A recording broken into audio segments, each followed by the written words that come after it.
열심히 하고 계시죠? 네, 자 오늘은요 책 한 권 같이 한번 간단히 읽어보도록 하겠습니다. 자, 책 제목은요 팬데믹 머니입니다. 팬데믹 머니, 감염된 경제, 풀린 돈의 역습에 대비하라 해가지고 책 제목에서도 유추해 볼 수 있을 듯이 팬데믹이면 코로나19가 창궐 했을 때 미국을 비롯해서 각국 국가에서는 많은 돈을 풀어가지고 위기에 대응하려고 노력을 했습니다. 그런데 그때 당시에 엄청나게 풀렸던 팬데믹 머니, 코로나 때 풀렸던 돈들이 코로나가 진정이 되고 현재 버블로 많은 국가들에게 부담을 주고 있습니다. 저는요 이 책을요 지난 2021년 12월 달 출간됐을 때 샀거든요. 근데 그때 당시에는 경기도 좋았고 호황이었죠. 돈이 양쪽 유동화가 번창하다 보니까 이 책을 읽을 이유가 없었죠. 경계는 했으면서도. 그런데 어제 그제 비트코인을 비롯해서 주가가 폭락을 했죠. 그러다 보니까 책꽂이에 꽂혀서 아직 읽지 않았던 이 팬데믹 머니가 눈에 확 띄었습니다. 그때 당시에 읽었으면 일말의 경계, 일말의 사전 대응이 있지 않았을까 하는 약간의 후회도 좀 있었습니다. 자, 이 책은요 18,000원이고 EBS에서 이와 관련한 방송이 있었던 것 같아요. 그것을 책으로 엮은 것 같은데 저는 TV를 본 적이 없으니까 일단 이 책을 어제 그제 쫄아가지고 비트코인도 떨어지고 주식도 폭락하고 하니까 쫄아가지고 한번 얼른 읽어보게 되었습니다. 자, 어떤 내용일까요? 한번 간단히 한번 보도록 하겠습니다. 일단은요 책은 18,000원인데 제본 상태가 상당히 안 좋습니다. 제본 상태가 상당히 안 좋습니다. 책이 다 버그러졌어요. 책이 다 버그러졌어요. 출판사가 좀 정성을 좀 기울여서 제본을 했으면 좋지 않았을까 하는 생각이 듭니다. 자, 어떤 내용인지 한번 간단히 보시도록 하겠습니다. 제가 이 책을 사다 놓고 책꽂이에 꽂아놓은 게 2021년 12월 말 정도 됐는데 읽지는 않았죠. 그때 당시에 이 책을 읽었으면 어떤 의사결정을 하는데 도움이 됐을까? 지금 돌이켜보면 또 꼭 그런 것만은 아닌 것 같아요. 인간이 또 그때 상황에 젖어드는 동물이기 때문에 상황이 또 엄청 좋았잖아요. 부동산도 그렇고 주가도 그렇고. 그래서 아마 그때 책을 읽었더라도 마음의 준비는 했겠지만 설마 그럴까 이런 생각을 아마 했지 않았을까 하는 생각이 듭니다. 자, 현재 어제 그제 오늘 뭐 난리가 아니죠. 주가가 좀 상당히 폭락을 거듭하고 있습니다. 자, 예상했던 대로 진행이 되고 있는 것 같아요. 자, 간단히 한번 보겠습니다. 그때 예측, 이 책에 있는 내용들이 어느 정도 향후 경제 변동 상황에 도움이 되는지 뭐 다 아시는 내용일 수도 있고 뉴스를 자주 보시는 분들은 충분히 뭐 예상을 했었던 내용이라고 할 수 있겠습니다. 자, 신속히 한번 정리한 내용 읽어보도록 하겠습니다. 자, 이 책의 출간일은 2021년 12월 초고요. 집필은 아마도 그보다 6개월 전쯤에 이루어졌을 겁니다. 편집도 해야 되고 인터뷰도 하고 그래야 되니까. 현재는 6개월이 지난 2022년 6월이 됐고요. 많은 변화가 있고 미 연준에서도 금리 인상을 하고 또 6월달 내일 모레 6월 15일이죠. 또 FOMC 금리를 발표를 또 하게 됩니다. 시간적 인터벌이 있으나 이 책에서 적고 있는 예측들은 이 상황이 계속되는 한 일정 정도 유효하지 않나, 예측이 유효하지 않을까 하는 생각이 듭니다. 그때 당시에 돈이 풀렸고 그 돈이 어떻게 영향을 미쳤는지 대충 돌아가는 경제 시스템을 이해할 수 있습니다. 이 책을 읽으면. 그리고 세계 경제가 미국의 달러 패권 중심으로 돌아가게 된다는 거, 달러 패권 중심으로 돌아가고 있다는 것도 어느 정도 이해를 하게 되는 그런 책입니다. 자, 연일 미국, 한국 할 것 없이 주식이 하락을 거듭하고 있죠. 일찌감치 우리는 이런 상황이 올 것을 어느 정도 알고 있었고 다만 막상 닥치니까 예상은 했지만 또 당황을 하고 있죠. 팬데믹 머니, 엄청나게 풀렸던 돈들의 유동성, 호황이 계속해서 지속될 것이라는 이런 안이함, 착각 이런 게 빠져있는 게 또 사실입니다. 아까 보셨던 것처럼 책 표지는 이렇게 됐고요. 또 하염없이 하락할 것이라고 또 생각할 수는 있죠. 현재 또 어제 그제 3일, 뭐 일주일 연속 떨어지고 있으니까. 그런데 또 반등을 할 거예요. 자, 결국 사이클은 반복이 되기 때문에 긴 시간을 가지면 그다지 당황하거나 자본하지 않을 담대함을 얻게 됩니다. 뭘 알아야 불안하지 않을 거 아닙니까? 자, 이런 책을 읽어놓음으로써 미래에 벌어질 일들을 예측 불허다 이렇게 당황하지 않고 어느 정도 공부가 되어 있으면 자기 방어력이 구비될 수 있지 않나 이런 생각을 해봅니다. 결국 정점을 지나서 시국이 시국인 만큼 코로나라는 긴 터널 속에 뿌려진 많은 현금들이 어떤 후유증을 가지고 미래에 닥칠 것인지 미리 준비를 해야 되지 않을까 생각이 듭니다. 혹자는 이미 이런 상황이 올 줄 알고 자산을 조정하거나 처분을 했을 수도 있고, 저 같은 경우는 죽을 때까지 안 팔자 이런 주의이기 때문에 자산의 변동은 없겠죠. 팔지 않는 이상. 물론 가치가 폭락을 할 수는 있겠지만 팔지 않는 이상은 문제는 없다고 저는 생각하거든요. 요동은 치겠지만 심리적으로 강인하게 준비만 되어 있다면 문제는 없다, 저는 이렇게 생각을 하고 일단 공부에 집중을 하고 있습니다. 심리적 데미지가 올 건 확실한데 완충장치, 이게 필요하죠. 지식이 그래서 필요하다, 이런 생각이 듭니다. 멘탈의 보충을 위해서 말이죠. 자, 개인적으로는 손절이라는 개념 자체가 없기 때문에 향후 닥칠 경제 위기를 예측해 놓은 것만으로도 심리적인 후퇴, 최악을 견디는 힘이 되지 않을까, 이런 생각이 듭니다. 자, 2021년 말에 코로나 유동성이 정점을 찍지 않냐, 그리고 미국이 테이퍼링을 시작했고 금리를 올리고 있고, 미국이 금리를 올리자 세계 곳곳에서 주식, 부동산, 암호화폐 등 자산이 요동을 치고 있고 하락을 하고 있습니다. 자, 코로나 때 많이 풀렸던 자금들의 행방 어떻게 흘러가고 있고, 이들 돈은 다 어디로 갔을 것이며, 앞으로 이 팬데믹 머니들이 어떤 영향을 미칠까요? 자, 이 책은 팬데믹 머니, 그러니까 코로나 팬데믹 창궐 시기에 풀린 돈, 그거에 대한 이야기입니다. 그리고 그 사전 정지 작업으로 기본적인 돈, 달러, 화폐, 이거에 대한 간단한 내용들도 언급이 되어 있기 때문에 상식적인 내용을 얻을 수 있습니다. 이 책을 읽어보시면 어느 정도 돈과 관련한 흐름, 달러 관련해서 어느 정도 지식을 습득할 수 있다. 반복적으로 책을 읽으신 분들은, 돈과 관련된 책을 읽으신 분들은 뭐 비슷한 내용이라고 생각이 들 겁니다. 자, 만약 코로나가 안정되고 난 이후에 세계 경제는 어떻게 되고 그 하부를 구성하고 있는 한국 경제는 또 어떻게 흘러갈 건지 한번 예상을 해보도록 하겠습니다. 자, 이 책에 여러 명 등장하는 전문가들의 공통된 예측은 코로나 때 역대급으로 풀린 돈들 때문에 결국은 신흥국, 팬더멘탈 약한 경제 주체들이나 국가들은 본격적으로 후유증이 나타날 것이다, 이렇게 예측을 하고 있습니다. 자, 현재는 2022년 6월이고 그 판단 과정 중에 있습니다. 그리고 그 끝을 정확히 현재는 알 수도 없는 진행 중이기 때문에 우리는 대비를 하고 멘탈 준비를 해야 충격을 좀 받지 않지 않을까 하는 생각이 듭니다. 자, 경제 지식을 얻을 수 있고요. 개인적으로 궁금했던 지식 위주로 정리를 좀 해봤습니다. 코로나라는 특정 시기를 염두한 단발성 책이기 때문에 아마 팔아먹고 치워버릴 생각으로 대충 제보를 한 것 같습니다. 아까 보셨듯이 뽀개지고 난리가 아니었죠. 다 뜯어지고, 보십시오. 책이 다 뜯어졌어. 아, 진짜 이렇게 제보를 하면 어떡합니까? 18,000원이 나는데. 자, 초판 1세가 2021년 12월 달에 출간이 됐고요. 뭉진 시크릿. 자, 목차 한번 쭉 보시기 바랍니다. 양적 관할란 무엇인가? 돈으로 떠받치는 돈의 세상. 모래성 위의 모래성. 이 제목들에서 알 수 있듯이 이 돈 푸는 거에 대해서 부정적으로 제목을 달고 있잖아요. 기업의 자사주 매입 열풍, 자산시장에 큰 손이 된 개인 투자자들, 그 많은 돈은 어디로 갔을까? 미국이 부활했다. 인플레이션 논쟁, 미국은 언제 금리를 올릴까? 이미 올렸죠. 근본이자의 시작과 끝, 인플레이션과의 전쟁, 달러 패권은 언제까지 계속될까? 테이퍼링이 온다, 이미 했죠. 텅강 속 카나리아, 위기의식이 날, 위드 코로나 시대의 경제와 투자. 자, 책은요 330페이지지만 약 100페이지 정도가 사진, 사파 이런 걸로 돼 있어서 읽는 데는 크게 부담은 없을 것 같습니다. 자, 목차에 따라서 주된 내용 한번 자세히 보도록 하겠습니다. 일단 제가 접하는 새로운 지식 위주로 정리를 했고 뻔히 아는 내용들은 다 삭제를 했습니다.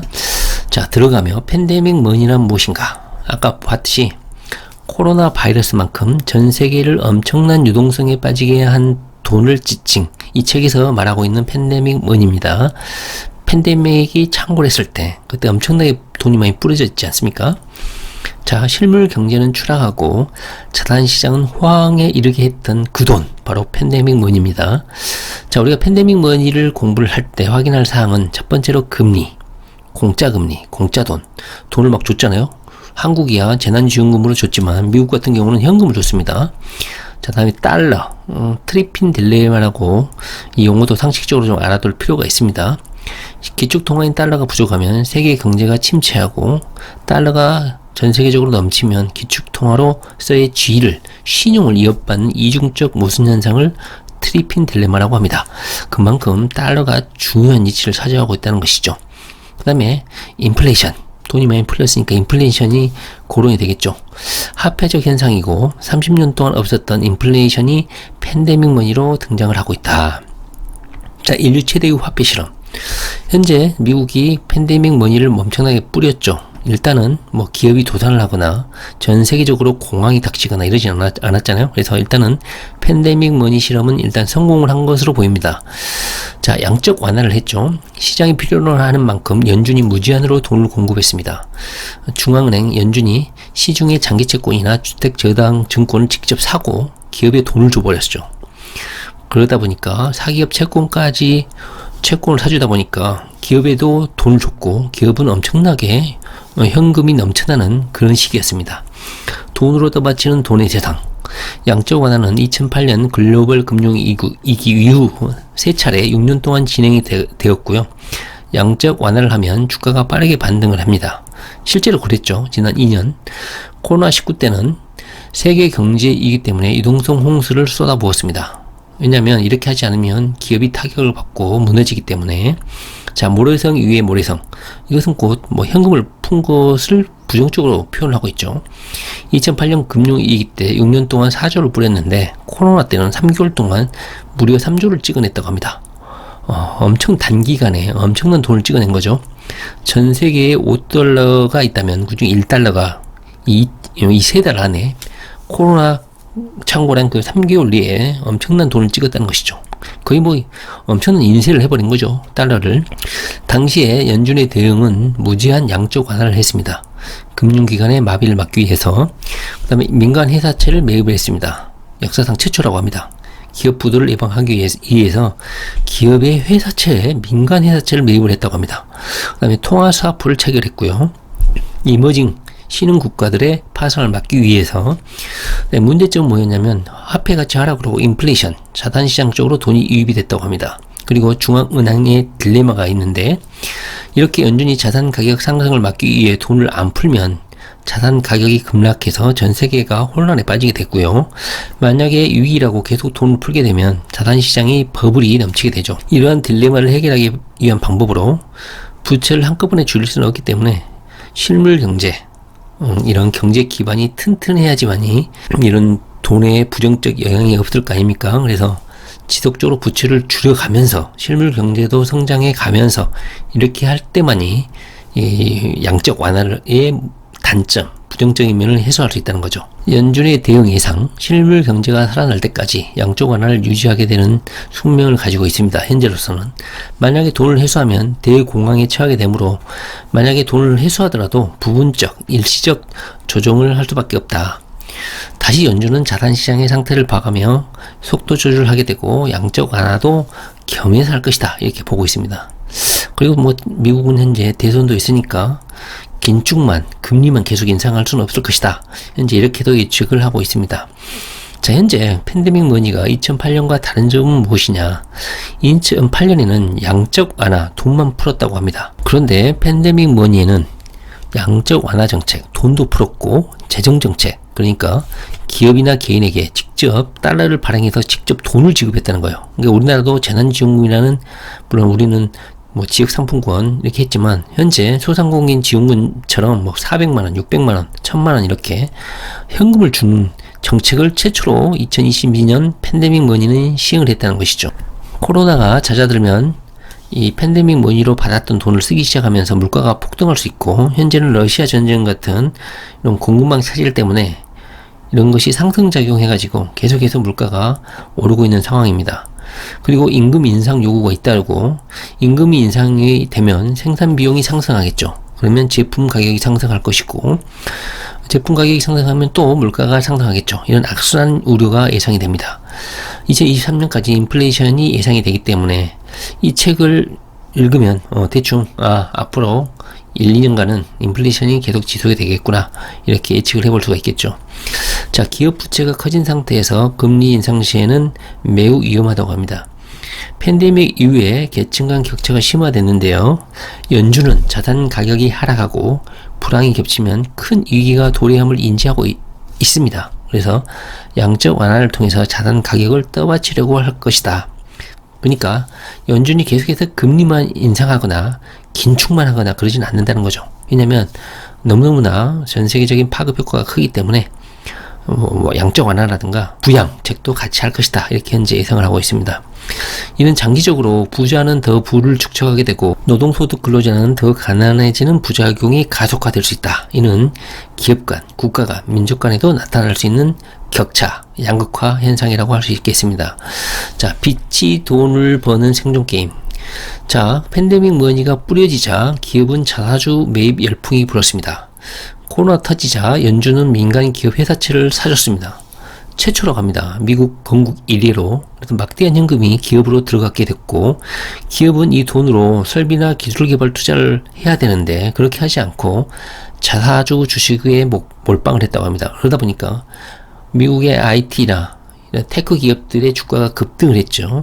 그리고 자사주 매입을 해가지고 내부자들이 배당금을 두둑히 챙기기도 하고, 한쪽에서는 팬데믹 코로나 때문에 난리인데 풀려진 돈으로 기업들은 엄청나게 이익을 취했다는 것이죠.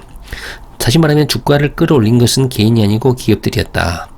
자, 주가가 높으면 기업 뒤에 이미지가 좋아지기 때문에 유동성을 이용해서 기업들은 기업 주가를 인위적으로 부양을 하고, 기업 주가가 높으면 투자를 유치하는 데도 상당히 긍정적으로 작용을 했다고 합니다. 자, 자산 시장이 큰 손이 된 개인 투자자들.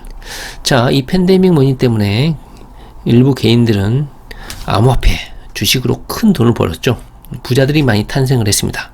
통화개미, 사학개미, 코인개미 이런 용어들이 등장하기 시작했고, 게임스톱 사태에서도 볼 수 있듯이 개인들이 조직을 이뤄서 이런 펀드들에 대항을 하기도 했습니다. 자, 20대, 30대가 화폐 현상에 몰입하는 현상이 폭증을 했고요. 나만 뒤처지는 게 아닌가 해서 영끌이라든가 이런 투자 대열에 합류하는 현상이 엄청나게 커졌습니다. 포모라고 하죠. 나만 이득을 얻지 못하고 나만 뒤떨어지지 않나 하는 두려움 때문에 많은 젊은이들이 이런 투자에 가세하게 됩니다. 자, 그 많은 돈은 어디로 갔을까? 정말 궁금하죠?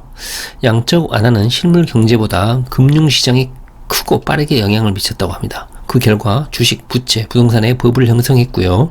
연방중앙은행은 양적 완화로 만들어진 돈이 어디로 갔는지 발행만 하고 그것이 어디로 이동했는지는 관심이 없다고 합니다. 추적이나 감시를 하지 않고 그냥 찍어내기만 했다는 거죠. 결국 양적 완화로 창출된 돈은 어둠의 돈이 돼가지고 현재 시중에 떠돌아다니고 있다. 양적 완화기에는 기업은 리스크를 감수하지 않는다고 해요. 정부가 돈을 준다.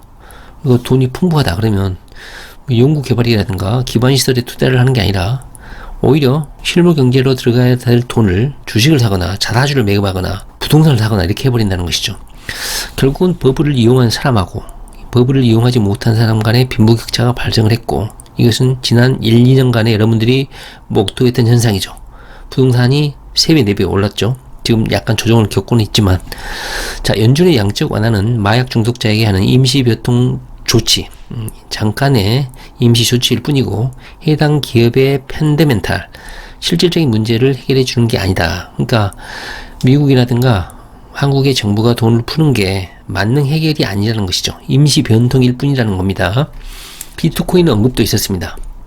왜냐하면 많은 사람들이 비트코인에 코로나 중국하에 몰려들었잖아요. 어제 그제는 폭락을 했지만, 자, 관심을 끈 이유는 뭘까? 금은 내재적 가치는 없지만 사람들이 원하는 자산인 반면에 비트코인도 금과 비슷한 성질을 가진다는 것이죠.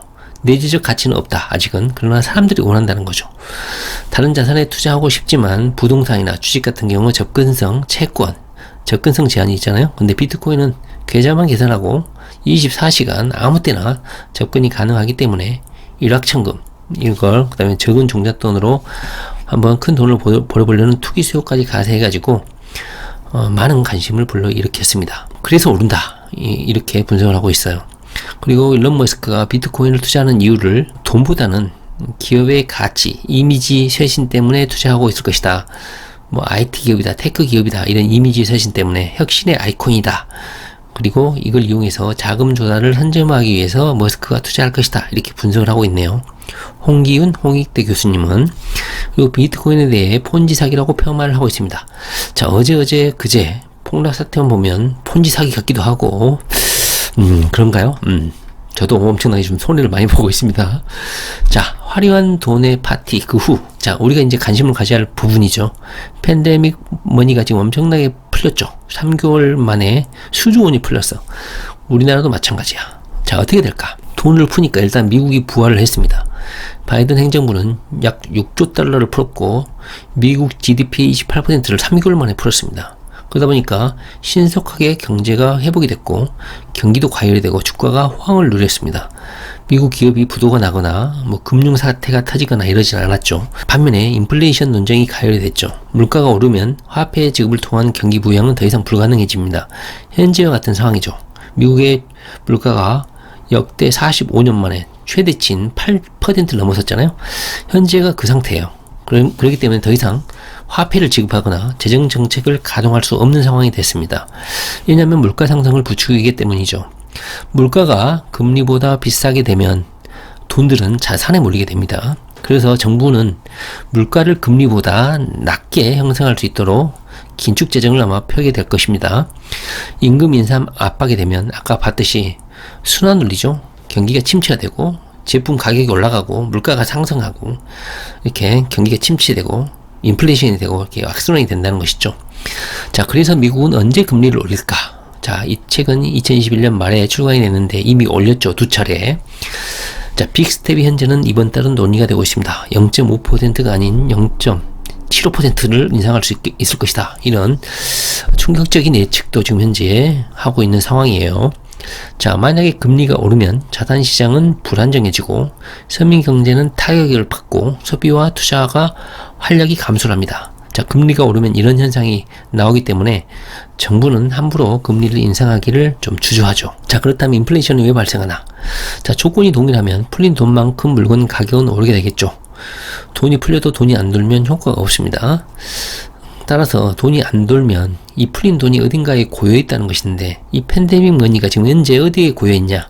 사람들이 팬데믹 머니 이 불안한 상황이 계속 장기가 될까봐 돈을 안 쓰고 저축이나 주식, 부동산의 사내 유보금으로 그냥 안 쓰고 박아놨다는 것이죠. 그렇기 때문에 차라리 지역상품권으로 풀면 강제적으로 쓸 수 있게 하겠다.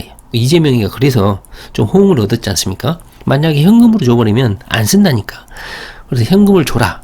월세라도 내게끔 하자. 이게 크게 효과가 없는 게 저축이나 부동산, 주식을 사버린다는 거죠. 자, 인플레이션, 이거 중요한 내용입니다. 인플레이션은 재화와 서비스의 가격 상승을 의미하지 땅이나 집값, 이런 자산의 상승을 의미하지 않습니다. 우리가 이런 인플레이션 물가 지수를 판단할 때 집값은 반영이 안 된다는 거, 짜장면, 전세, 월세 가격은 물가 지수에 포함이 되는데 아파트 가격, 땅 가격은 물가를 판단하는 데 들어가지 않는다는 거, 이거 아시는 분 있었습니까? 통계 수치에는 전월세 가격만 반영되고 아파트 가격은 반영이 안 됩니다. 자, 미국이 유동성을 줄이거나 금리를 인상하게 되면 전 세계는 큰 충격을 받는다. 자, 최근에 일주일 이 상황만 봐도 미국의 금리 인상, 물가 이것만 보더라도 전 세계가 현재 충격을 받고 있지 않습니까? 이 책에서는 계속 강조를 하고 있습니다. 자, 무엇이 우리를 벼락거지로 만들었는가? 또는 누가 우리를 벼락부자로 만들었는가? 자, 현재 백신을 현재 많은 사람들이 맞다 보니까 현재 안정화가 되어 있는 상황이죠. 자, 이 책은 달러에 대한 기본 상식도 언급을 하고 있는데요. 자, 1971년 8월 15일에 금퇴환을 중지합니다. 닉슨 대통령이. 처음에 달러는 뭐 이론시에 금 얼마 이렇게 교환 체계로 달러의 가치를 유지했는데 전쟁이라든가 여러 상황 때문에 미국이 금 소비가 많아지고 금을 보유할 수 없다 보니까 일방적으로 금퇴환을 중지를 하죠. 이것이 신의 한 수였다고 하지 않습니까? 그 후로 미국은 일방적으로 이제 지폐를 찍어낼 수 있는 그런 국가가 됐어요. 미국 경제가 강력하기 때문에 이것이 먹혔겠죠. 그리고 폴 볼커라고 연준 의장이 있는데 미국이 인플레이션이 급속하게 가속화가 되자 금리를 21%까지 올렸다고 합니다. 현재 인플레이션 억제를 위해서 연준의 금리 인상 압박, 이것도 비슷한 형태인 것 같아요. 현재 금리가 오르긴 하는데 물가가 8.5% 정도 돼버리잖아요. 그래서 폴 볼커처럼 연준 의장 금리를 급격하게 올려라, 이렇게 매파들의 주장이 멈추지 않고 있습니다. 자, 그러나 중앙은행이 유동성을 줄이기는 쉽지 않을 것이라고 합니다. 왜냐하면 유동성을 줄여버리면 경기가 극도로 침체가 되기 때문이죠.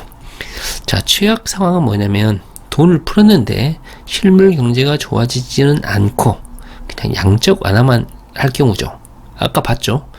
실물 경제, 기술 개발, 펀더멘털에 투자를 해야 되는데 그냥 양적 완화만 해가지고 저축, 자산에 투자하게 되면 돈을 푸는 효과가 반감이 된다는 것이죠.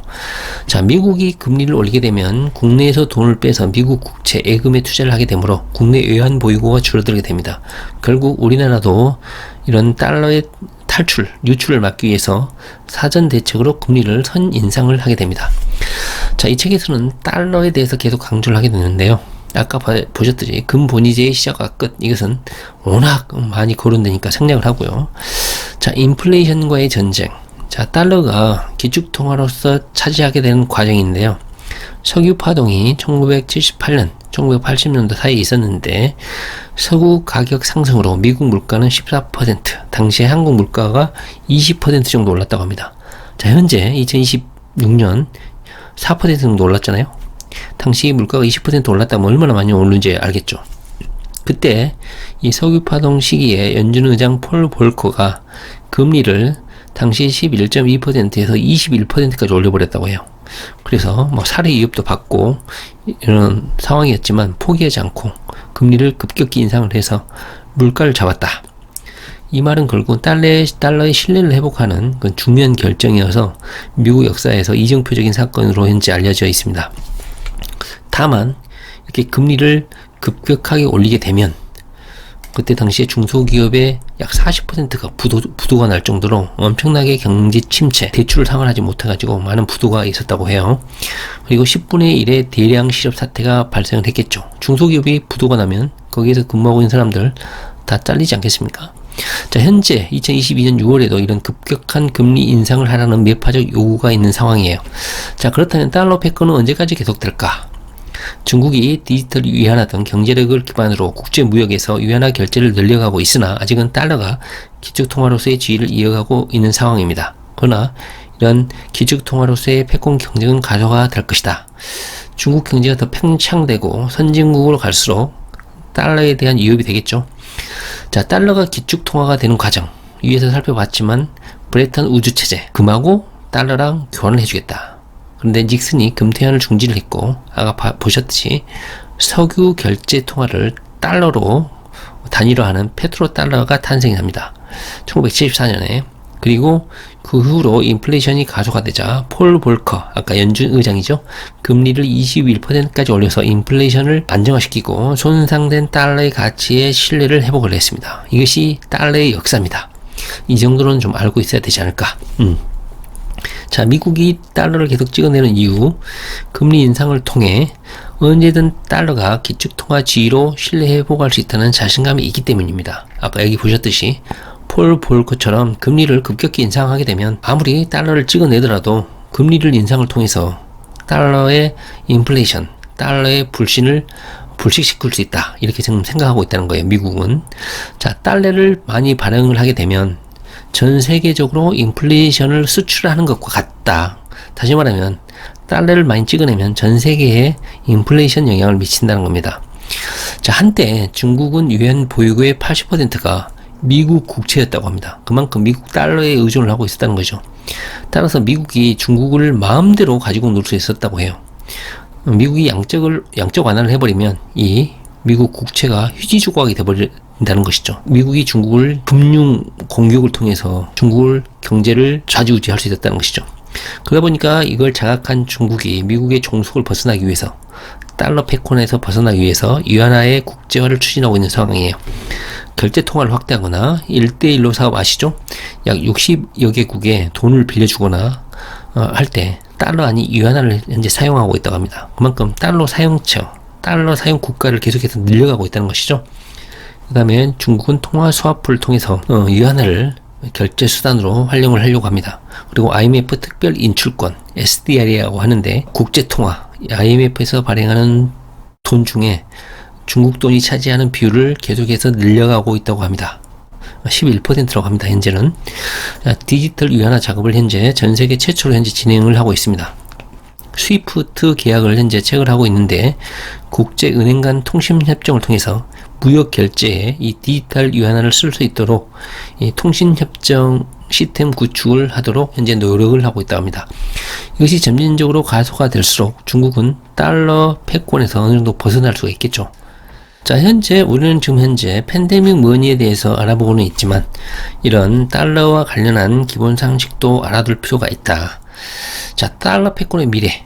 자, 미국 경제 상황이 좋냐 나쁘냐에 따라서 달러의 신뢰성이 좋아지냐 불신의 대상이 되냐 이렇게 결정이 되겠죠. 자, 달러가 일부 영역에서 신흥화폐로 대체될 가능성이 있다. 중국 위안화 등 기축 통화가 다양화될 수 있다.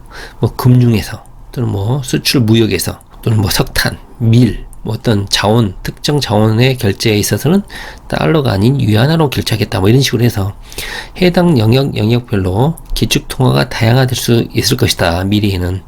그다음에 아직 위안화의 달러 대체 가능성은 낮다. 왜냐하면 중국이 아직까지는 선진국이 아니고 전 세계로부터 불신을 받고 있기 때문에 중국이 불신받는 만큼 위안화도 불신을 받겠죠. 자, 중국은 국제 주요 상품을 달러가 아닌 위안화로 결제할 수 있어야 기축 통화의 패권을 장악할 수 있게 된다. 중국은 현재 이 상품 결제, 러시아도 마찬가지죠. 자기 나라 돈으로 결제하게끔 계속 유도를 하고 있죠. 자, 생존 위기의 시그널. 자, 이제 팬데믹 머니의 그 이유입니다. 자, 테이퍼링을 현재 실시를 했죠. 이미 완료를 했으니까 패스.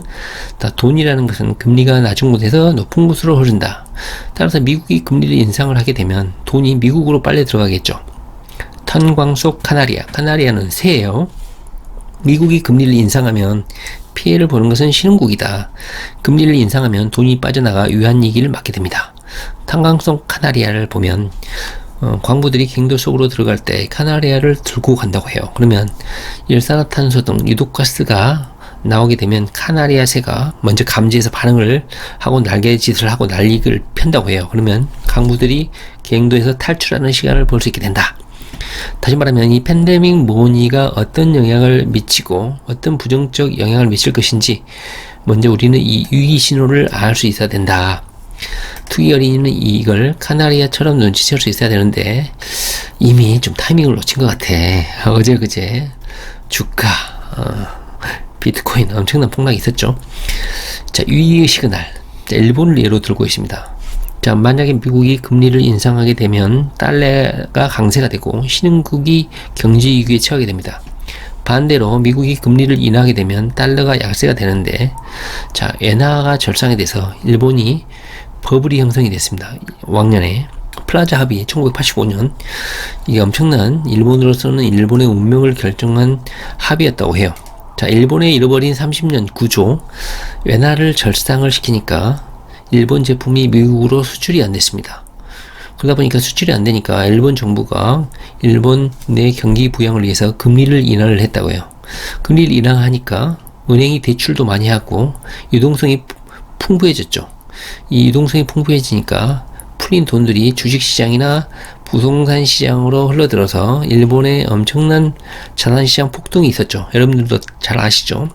근데 거품이 증대가 됐고 1980년도에 너무 거품이 커지니까 일본 정부가 금리 인상을 단행합니다. 그러니까 거품이 꺼졌죠. 반면에 이자나 원금 상환 부담이 급증을 하게 됐죠. 금리를 올리니까 자산 가격이 하락을 하게 되고, 반면에 자산과 부채의 불균형으로 이자를 감당하지 못하는 사람, 기업은 부도, 파산, 결국은 장기 침체에 빠진 게 현재 일본의 잃어버린 30년 구조입니다. 자, 이 구조 상식적으로 좀 알아둘 필요가 있죠. 자, 팬데믹 시대에 풀린 돈은 우리가 걷어들여야 될 부채에 해당한다고 쓰여 있습니다. 자, 미국이 만약에 금리 인상을 하게 되면 이것은 단순한 문제가 아닌데 외국 자산에 투자된 달러가 미국으로 회귀를 하게 됩니다. 아까 보셨듯이 금리가 높은 곳으로 현금, 돈은 흐르게 되어 있다고 하잖아요. 달러가 유출이 되고 유동성 파티가 종료가 되기 때문에 신흥국은 경제위기에 빠지게 됩니다. 달러 의존도가 큰 국가일수록 위기가 크고, 달러 의존도가 큰 국가는 터키, 브라질, 아르헨티나, 러시아 등이 있다고 합니다. 최근에 러시아가 달러 의존도를 낮추고 루블화로만 자원, 수출, 결제를 하게끔 하는 것도 달러 의존도를 낮추기 위해서가 아닌가 하는 생각이 들어요. 자, 결국 신흥국도 선제적으로 금리 인상을 하게 되겠죠. 왜냐면 달러가 유출되기 전에 막아야 되니까. 그래서 금리를 인상하게 되면 경제가 안 좋아지죠. 그리고 경기 침체가 가속화가 되면 자국의 화폐 가치가 하락을 하게 되고 수입 물품은 반대로 상승하게 돼서 인플레이션이 폭증이 됩니다. 이렇게 경제가 변동성이 커지면 국민들이 불안감이 커져가지고 안전자산인 달러를 살려고 하겠죠. 달러의 종속이 과소화가 되면서 달러 품귀 현상이 일어나겠죠. 신흥국이 달러, 외국 자본을 묶어둘 수 있는 유일한 방법은 결국은 금리 인상뿐입니다. 자, 아까도 봤듯이 금리를 인상하게 되면 어떻게 된다고요? 달러가 유출이 된다고 하죠. 반면에 우리가 선제적으로 금리를 인상하게 되면 달러 유출은 안 되는 대신 경기 침체가 이루어진다는 거죠.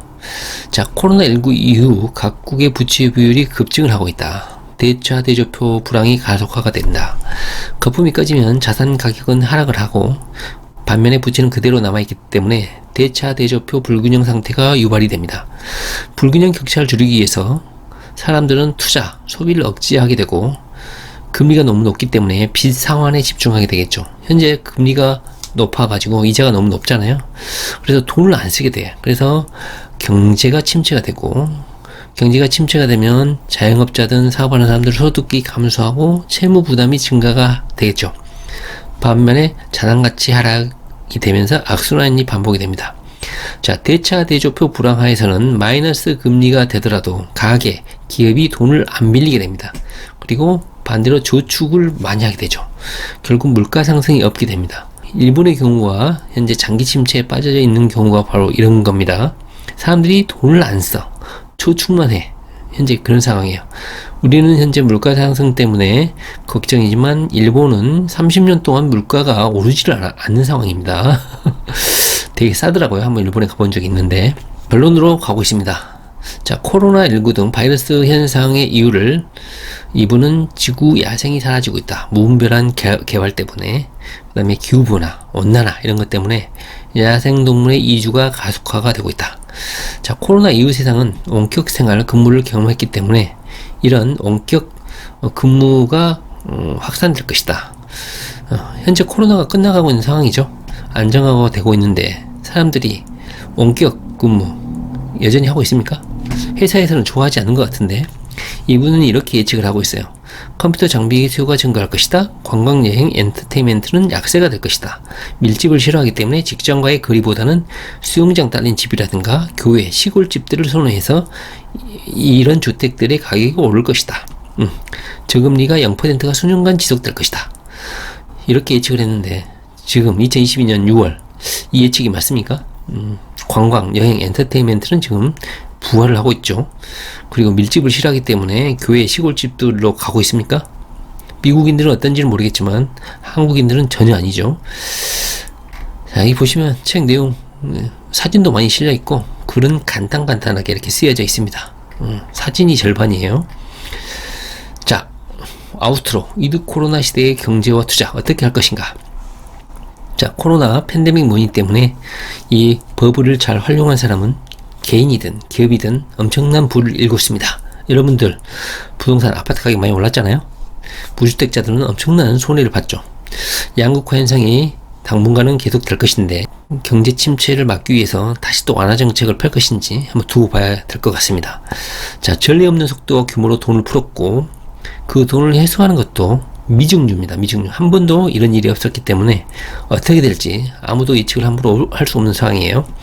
현재 우리는 가보지 않는 길을 가고 있는 2022년입니다. 전대미문에 이겼던 만큼 회복에 상당한 시간이 걸릴 것이기 때문에 장기간 안목을 가지고 멘탈을 차분히 강하게 가져야 될 것 같다. 이런 생각이 좀 듭니다. 각국은 통화정책 정상화를 추진할 것이고요.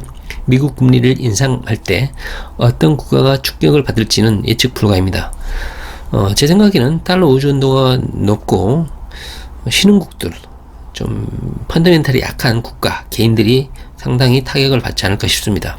개인 같은 경우는 대출이 많거나 수입이 적거나 실직을 하거나 그러면 자산이 손상이 받겠죠. 자, 미국 금리를 인상할 때 어떤 국가가 충격을 받을까? 펀더멘탈이 약한 국가, 금리를 올리면 자본 조달 취약계층, 국가가 타격을 받고 공급망 충격 때문에 물가가 상승을 하게 되고 경제 문제가 장기간 지속될 수 있다. 퍼펙트 스톰이 오냐? 자, 세계 경제는 금리보다 현재 경제 성장률이 더 상승하고 있기 때문에 급진적인 퍼펙트 스톰, 그냥 다 쓸어버리는 이런 경제 문제는 발생하지 않을 것이다. 투자는 금리를 올려도 버틸 수 있는 튼튼한 국가에 투자를 해야 된다. 결국은 미국밖에 없겠죠. 자, 달러 투자는 환차익보다는 이음 해지 목적으로 일부를 보유해야 된다.